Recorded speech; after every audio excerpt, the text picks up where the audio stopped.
நோன்பு பிறகு பழைய ரொட்டீன் திரும்பவும் ஆரம்பிச்சுட்டு அப்படின்னா காலையிலே பிள்ளைகளை ஸ்கூலுக்கு அனுப்பிட்டு ஒரு மகள் தான் ஸ்கூலுக்கு போகிறா, அவள் ஸ்கூல் அனுப்பிட்டு பகலுக்கான லஞ்சை நான் ரெடி பண்ணி எடுத்துக்க போகிறேன். அன்றைக்கு லஞ்ச் வந்து கீரி மீன் சாலன், அதோட வந்து பொன்னங்கானி கீரை. ஆனால் இந்த கீரி மீன் சாலன் வந்து நல்ல டேஸ்ட்டாக இருக்கும். எங்களோட வீட்டில் எனக்கு எல்லோரும் விரும்பி சாப்பிடுவாங்க. உங்களோட வீட்டில் எப்படியோ தெரியா. இந்த சின்ன மீன் உண்மையிலே நல்ல டேஸ்ட்டாக இருக்கும்.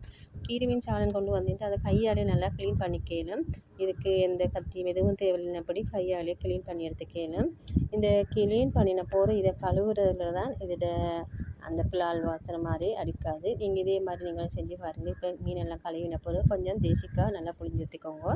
புளிஞ்சு ஊற்றின பிறகு இதை வந்து நீங்கள் மண் சட்டியில் போட்டு நல்லா எப்படி உறைஞ்சி கழுவி எடுத்துக்கணும். அப்போ தான் அதில் செதில் எல்லாம் நல்லா போயிட்டுடும். இப்போ செதில் எல்லாம் போன பிறகு இதை வால் பகுதியை நான் வந்து ஒரு கத்திரி அப்படின்னா சீசரால் நான் கட் பண்ணி எடுத்துட்டேன். இப்போ இதை வந்து நல்லா க்ளீன் பண்ணி கட் பண்ணி எடுத்து வச்ச பிறகு இதுக்கு மசாலா தடவி வச்சுக்கணும். இதுக்கு மசாலா வந்து மிச்சம் இல்லை, ஓரளவு மசாலா தான் தடவி வச்சுட்டேன். இந்த மீன் அளவு ஒரு 400 கிராம் போல் இருக்கும். இதுக்கு வந்து 1½ டீஸ்பூன் மாதிரி மிளகாய்த்தூள், தனி மிளகாய்த்தூள், அதோட மல்லித்தூள் 1 டீஸ்பூன் சேர்த்துனேன். சேர்த்த பிறகு மிளகுத்தூள் உங்களோட காரத்துக்கு ஏற்ப சேர்த்துக்கணும். இதோட ஒரு மிச்சளவு மஞ்சள் சேர்த்துனேன். புளிக்காக வந்து குரக்கை தான் சேர்த்துனேன். இந்த குரக்கை போட்டு மீன் அவியல் மாதிரி செஞ்சு எடுத்தேன். அந்த மீன் வந்து கரையாது. இதோட தேவையான அளவு உப்பு சேர்த்து இதை நல்லா கலந்துட்டுக்கணும். இதை நல்லா கலந்துவிட்ட பிறகு ஒரு அரை மணி நேரம் மட்டும் அப்படியே மூடி வச்சுட்டேன். அது வரைக்கும் வந்து நாங்கள் வெங்காயம், தக்காளி, பச்சை மிளகாய் இதெல்லாம் கட் பண்ணி எடுத்துக்கணும். இதெல்லாம் கட் பண்ணி எடுத்த பிறகு இந்த மீனை வந்து நான் இன்றைக்கி விறகடுப்புலேயே ஆக்கி எடுத்துக்க போகிறேன். எப்படியும் நாங்கள் பழைய நிலைமைக்கு ஆளாகிட்டோம். ஏன்னா விறகடுப்பில் செய்கிற அந்த அடுப்பு வந்து புகடுப்பு, அது வந்து முதல் நாளே வந்து மண் போட்டுன்னு அப்படி மொழி வச்சுட்டேன். இப்போ இந்த அடுப்பில் வந்து ஒரு அடுப்பில் ஹரியாக்கி அடுத்த அடுப்பில் இன்னொரு ஹரி வச்சிடலும். இப்போ நாட்டில் உள்ள நிலைமையை பார்த்தா எல்லாருக்கும் தெரியும். கேஸ் அடுத்து கரண்ட் பில் எல்லாமே கூடிகிட்டே போகுது ஒவ்வொரு நாளும்.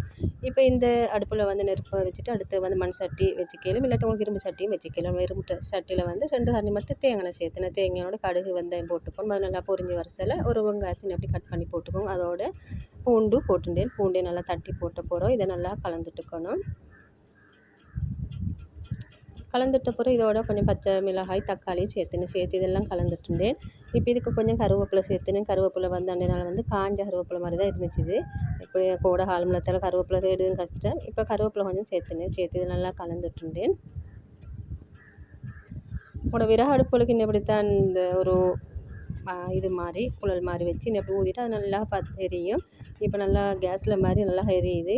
இப்போ இதோட வந்து நல்லா அப்படி ஒரு ஆப்போசிட் கரண்டி போட்டு நல்லா இதை வதங்கணும். இது வதங்கி வரக்கப்புல நீங்கள் ஒரு கட்டத்தூள் சேர்த்துக்கலாம், இல்லாட்டி தனி மிளகாய்த்தூள் சேர்த்துக்கோங்க. சேர்த்த போது நல்லா கலந்துட்டுருக்கணும். இதெல்லாம் நல்லா முருகி வர டைமுக்கும் நீங்கள் கூட்டி வச்சு இந்த மீனை இதோட சேர்த்துக்கணும். நீங்கள் இந்த சாலை மீன் செஞ்சு பாருங்கள். இந்த பரட்டல் நல்லா டேஸ்ட்டாக இருக்கும். உங்களுக்கு உருளை மீன், துண்டு மீன் அதுலேயும் செய்யலும். அது எல்லாத்தையும் விட இந்த கீரி மீன் சாலை நல்லா டேஸ்ட்டாக இருக்கும்.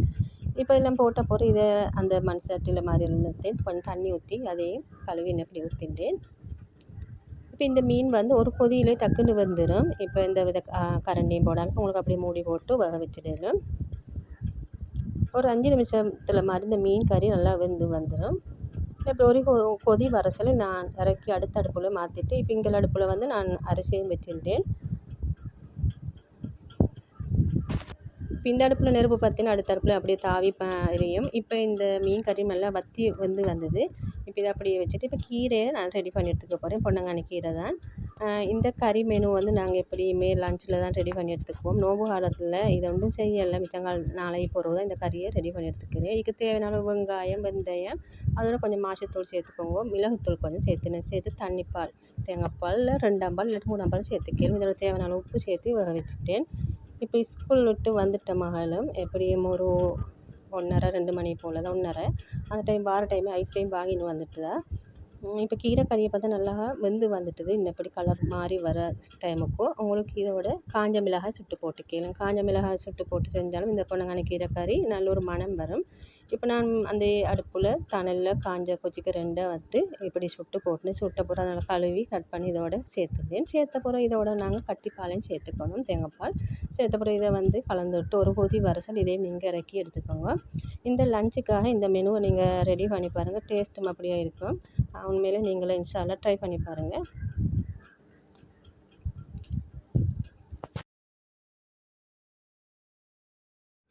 இன்னும் புதிய புதிய ரெசிபி வீடியோ வேணும்னா இந்த சேனலை வந்து ஃபாலோ பண்ணி வச்சுக்கோங்க. தேங்க்யூ.